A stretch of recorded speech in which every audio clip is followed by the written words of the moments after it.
সকাল আপনারা ইতোমধ্যে জেনেছেন যে আজকে দেশের সর্বোচ্চ আদালত সুপ্রিম কোর্টের আপিল বিভাগ এবং আপিল বিভাগে মাননীয় প্রধান বিচারপতির নেতৃত্বাধীন 4 মাননীয় বিচারপতির সমন্বয়ে এক ঐতিহাসিক রায় ঘোষণা করেছেন। আমি বলবো এটা হচ্ছে পঞ্চদশ সংশোধনী, আলটিমেটলি যেটার মাধ্যমে আমাদের 2011 সালে বিগত আওয়ামী লীগের শাসনামলে সংবিধান সংশোধন করে নির্দলীয় তত্ত্বাবধায়ক সরকার ব্যবস্থা বাতিল করা হয়েছিল এবং সংবিধানে আরও অনেক পরিবর্তন সাধন করা হয়েছিল, যার মাধ্যমে রাজনৈতিক মহলে রাজনৈতিক নেতৃবৃন্দের পক্ষ থেকে অভিযোগ ছিল যে এটা একদলীয় শাসন ব্যবস্থার দিকে বাংলাদেশকে নিয়ে যাওয়ার জন্যে, বাংলাদেশের মানুষের গণতান্ত্রিক অধিকার ভোটার অধিকার থেকে বঞ্চিত করার জন্যে এই সংশোধনী আন্দোলন করা হয়েছে। তো সেটা হাইকোর্টে যখন চ্যালেঞ্জ হয় তখন 2024 সালে হাইকোর্টে একটি রায় দেয় এবং রায় দিয়ে ওই সংশোধনের 4টি বিষয় বাতিল ঘোষণা করে এবং সেই রায়টি আজকে আপিল বিভাগ বহাল রেখেছেন। অর্থ হচ্ছে যে হাইকোর্টের রায়ের বিরুদ্ধে সংক্ষুব্ধ ব্যক্তি, হাইকোর্টের রিট পিটিশনার জনাব বদরুল আলম মজুমদার সহ আরেকজন ব্যক্তি, বাংলাদেশ জামাত ইসলামী আরও 2জন ব্যক্তি, মোট 4 জন, এবং অন্য 2টি সংগঠন, তারা হাইকোর্টের রায়ের বিরুদ্ধে সুপ্রিম কোর্টে এই মর্মে আপিল করে বলেন যে পুরা সংশোধনীটাই বাতিল হতে হবে।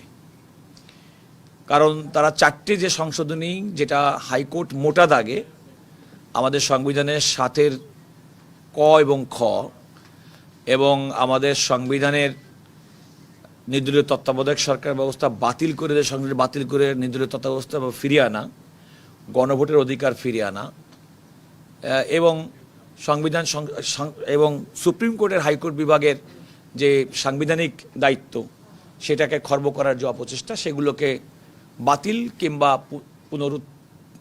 পুনঃপ্রবর্তন ফিরিয়ে আনার মাধ্যমে হাইকোর্টে রায় প্রকাশ করেন। আজকে আপিল বিভাগ এই আপিলগুলো খারিজ করে দিয়েছেন, অর্থাৎ হাইকোর্টের রায়টি বহাল থাকলো।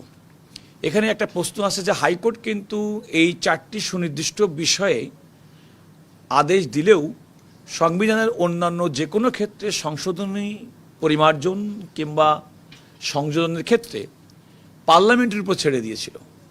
যে বাকি যে সমস্ত বিষয়গুলো রিট পিটিশনার অভিযোগ করেছেন যে এই সংবিধানের মধ্যে সংযোজনের মাধ্যমে সংবিধানের এবং মানুষের অধিকার ভুলুণ্ঠিত হয়েছে, সেগুলো বলেছিল পরবর্তী জাতীয় সংসদ তারা এটা সিদ্ধান্ত গ্রহণ করবেন। আমার মনে হয় যে আজকের আপিল বিভাগের রায়ের ফলে হাইকোর্টের সেই যে ঐতিহাসিক জাজমেন্ট যেটি ছিল সেটি আজকে আবার পুনরায়, আমি কি বলবো, যে বহাল তো অবশ্যই, সেটাই আবার স্থাপন হলো আর কি। তা আমি রাষ্ট্রের পক্ষ থেকে, আপনারা জানেন যে আমরা এই মামলায় আদালতকে বলেছিলাম যে আদালত, সুপ্রিম কোর্ট, হাইকোর্ট বিভাগ, তারা তাদের সংবিধানের যে ক্ষমতা সেই ক্ষমতা ব্যবহার করে কোনো সংশোধনী বাতিল করতে পারে এবং বাতিল করার ক্ষেত্রে যে কতগুলো প্রিন্সিপাল তারা লেট ডাউন করেছে, যেমন মৌলিক কাঠামোর পরিপন্থী যদি হয়, সংবিধান বহির্ভূত কোনো অর্ডিন্যান্স আদেশ হয় কিংবা কোনো আইন হয়, এমনকি কোনো সংবিধানে কোনো সংশোধনী হয়, তাহলে ইতিপূর্বে আমরা দেখেছি 8ম সংশোধনী মামলার রায় থেকে বেশ কয়েকটা সংবিধান সংশোধনী মামলা তো এই হাইকোর্ট এক্সারসাইজটা করেছে। আমরা রাষ্ট্রের পক্ষ থেকে, আপনারা গতকালও প্রশ্ন করেছিলেন যে আপনারা পুরা বাতিল চেয়েছেন কি চাননি।